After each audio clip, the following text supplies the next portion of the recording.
Hey there, it's Pastor Rob here.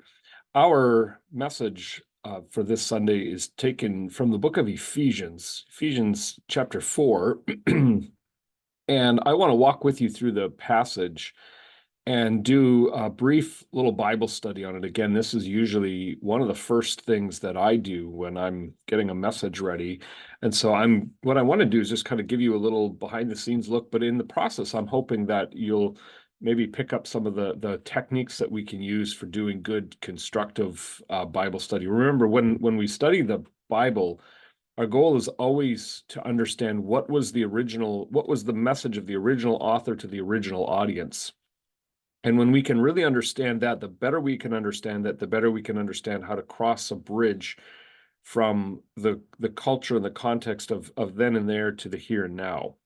And so we pay a lot of attention to grammar. We pay a lot of attention to the use of words and sentence structure and images and all kinds of things like that. And as we do that, we begin to hear what God was trying to say to his people. So here we go. I'm going to pull my screen up here. I'm going to put it in front of you and get my trusty pen ready, and we're going to get started. So again, here's our text, Ephesians chapter 4, 17 through 32.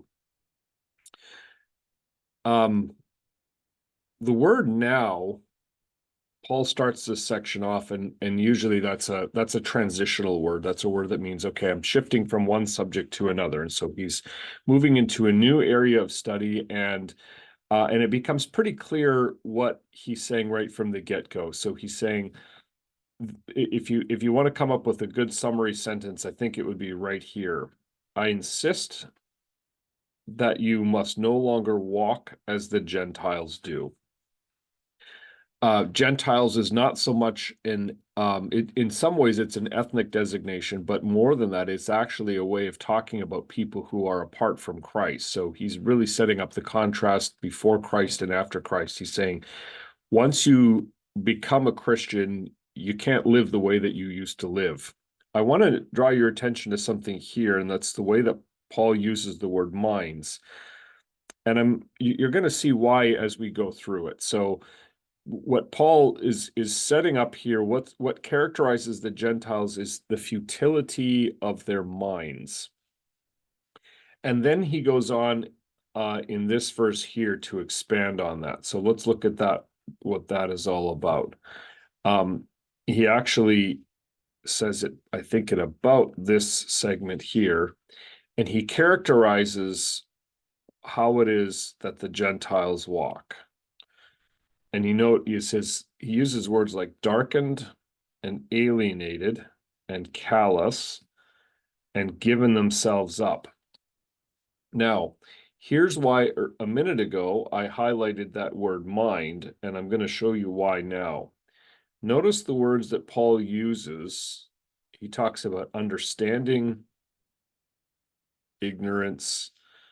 There's a couple more that we'll come back to in a little bit. But these are words of the intellect. And so, again, Paul is unpacking that idea of the futility of their minds. So, in other words, something that Paul is saying here, or the way that Paul is describing the life before Christ, has something to do with the way that we think and the way that we reason and the way that we understand. Our understanding is darkened. We're alienated from the life of God. That's another characterization, which we could say a little bit more about. But then he says the purpose of this is because ignorance. We lack an awareness or a knowledge of who God is. And then there's a second thing, which is hardness of heart. Actually, let's do that in a different color so we don't lose, so we can kind of keep these things straight.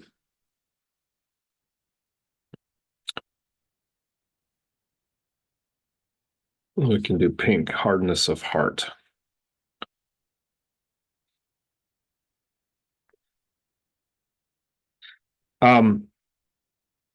So here's how he's characterizing our life before Christ. Now, the word, I always like it when you see the word but, that's a contrast. So if this is your life before Christ, now Paul is going to get into what is life like after Christ. Now, once again, you'll notice that Paul comes back to his words of intellect. What does he say about our conversion to Christ? He actually says we learn Christ. Now, normally we think of learning as a cognitive thing. It's an intellectual thing. What's interesting here, though, is that Paul, he says that we learn not just an idea, but we learn a person. And so something about our knowledge or something about our awareness changes when we meet Jesus Christ. Learning Christ must have something to do with having our minds changed in a way that changes how we live our entire life. Again, I'll highlight a couple of words here. You were taught. That also is a verb that has to do with our minds, with intellect. And so Paul is, you could just kind of see, it's not the exclusive idea, right? We've already highlighted here that something about pre-Christ life is to be alienated, and it has to do with hardness of heart. So there's other ideas that are at work here, but Paul really seems to be emphasizing the idea of the intellect. And so I wanted to draw your attention to that. My eraser isn't working. Okay. Let's move into the second part of this passage. I'm going to clear the text, and then we're going to scroll up, and now we're going to look at life now in Christ. So again, Paul says, he starts off with that contrastive idea. That's not the way that you learn Christ. He talks about being taught, talks about hearing. But what I wanted to draw your attention to here is the way that Paul uses, he uses a series of infinitives. So he says, and an infinitive is just a word that starts with the word to or to be. So he says you were taught, right? There's that, we've already highlighted that cognitive verb, that verb that has to do with our minds. But the question is, well, what are we taught? Well, we're taught a number of things: to put off, to be renewed, and to put on. So maybe I could highlight that just a little bit differently. Let's do this. Erase that, and then let's just pick a different color. Let's do green this time. We're taught to put off, that's an infinitive. We're taught to be renewed, that's an infinitive. We're taught to put on the new self.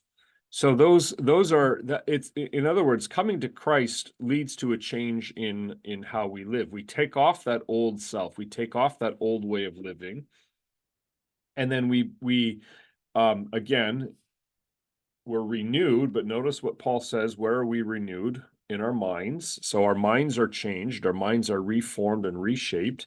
Christianity is not just an emotional experience, but it's an experience that has a lot to do with the heart and the mind. Now we have to dig more into what all this means, and that's a little beyond the scope of what we can do here. I'm just looking at kind of the bare bones ideas here, but we're putting off the old self. You'll notice that Paul modifies his old self there. Talks about the old self belongs to your former manner of life. It's corrupt. And then to be renewed in the spirit of your minds, and to put on the new self. I'm going to just draw your attention to this: created after the likeness of God. When the Bible talks about being made in the image of God, it's always an important question. Well, what does that mean? What does it mean to be made in the image of God? And Paul tells us here at least two things: righteousness and holiness, right? So we're created after the likeness, or after the image. And Paul qualifies that by explaining the image or the likeness of God is righteousness and holiness. Elsewhere in the book of Colossians, he also adds knowledge to that, and perhaps he leaves that out because here he leaves it out because he's already said so much about knowledge. I'm not exactly sure. In any case, this section here describes conversion, I think it would be fair to say. He says, you've heard, you were taught to put off the old and to be renewed in the spirit of truth, and to be putting on the new self. So what does that look like then? Well, let's move forward. Let's get into the last portion of this text. I'm going to try to make it, see if I can. Oh, I can't. I thought I could squeeze it all in one screen, but I guess I can't.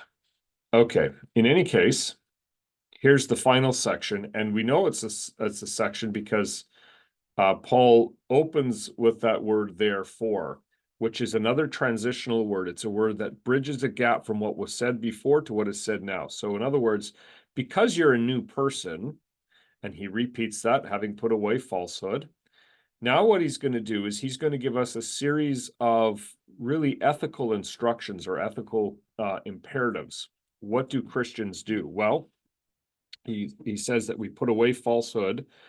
But what you'll notice, and I'm going to actually kind of go through and highlight it in this way, because I think you'll see this pattern begin to emerge. We put away falsehood. We do not sin. Don't let the sun go down. You can thank George Michael and Elton John for that. Let the thief no longer steal. Let no corrupting talk come out of your mouths. Do not grieve the Holy Spirit of God.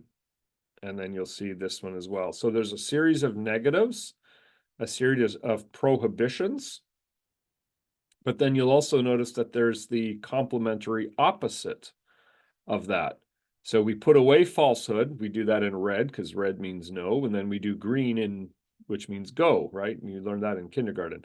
Let each one of you speak the truth. So we're not speaking falsehood anymore, but we've actually been changed. We put off falsehood, we put on truth. What's important here, and this is worth a whole sermon probably on its own, Paul actually commands us to be angry. He's quoting here from the Old Testament. I forget, it's a psalm. I have to remember which one. I'll have to look that up. But in any case, whoops, how about that? That's just a reminder to me. Let's go back and find out what psalm that's in. But he actually commands us and even gives permission to be angry, but he cautions, in fact, he forbids us from sinning in the midst of our anger. And to do that, how do we do that? Well, we make sure that we manage our anger and handle it in a timely way. It means that we guard against the way that Satan might exploit our anger. And in doing so, we are not sinning. Let the thief no longer steal, but rather let him labor doing honest work for the purpose of sharing with someone in need. So in other words, stealing is not only stealing about taking property, but it's actually depriving yourself of the opportunity to do meaningful work in a way that you can be constructive and helpful in society. And so it's not enough to just say, well, stop stealing. Actually, it's be transformed in such a way that you become productive in community. Let no corrupting talk come out of your mouth, but only such as good for building up as fits the occasion. And again, a purpose, that it may give grace to those who hear. You'll notice in all of these, there's a purpose. There's don't do this instead for this reason. Don't do this, and it's kind of opposite here. Do this, don't do this.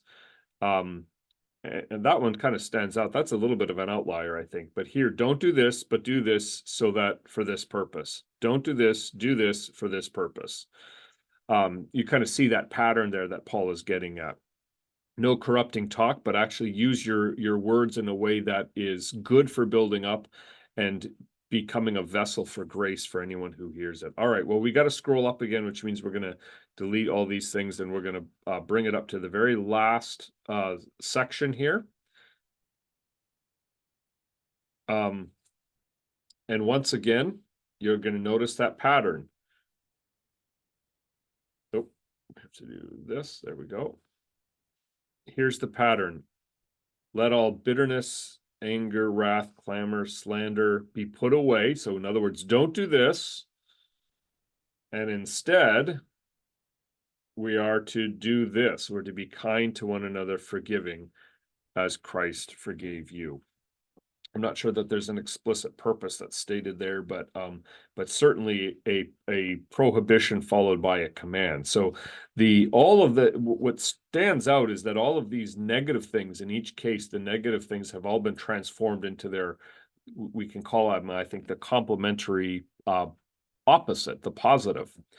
And so you begin to see what Christian living is not just so much following a new set of rules. It's more the sin and brokenness and mess of our past is transformed into something that's meant to be new and constructive. Okay, that's about it. All we've done, we've really just kind of walked through this passage. We've tried to look at sentence structure. We've tried to pay attention to some of the key words. By no means have we got every detail so far, but this is hopefully giving you just a little sense of how this text is outlined. I really hope you'll join us for worship on Sunday. It will be April 28th. And I'm hoping that you'll be there for that. And that's let me stop sharing my screen here. Whoops. There we go. I hope you'll join us on that day, April 28th, because that will be the opportunity that you'll have to hear the message, and you'll get to hear and understand how did we come to these? How do we start with the text and move to a message? And now you've kind of got a little bit of the inside story on how that goes. So April 28th here at Sunny Slope. Be sure to join us. Thanks for watching. We'll see you next time.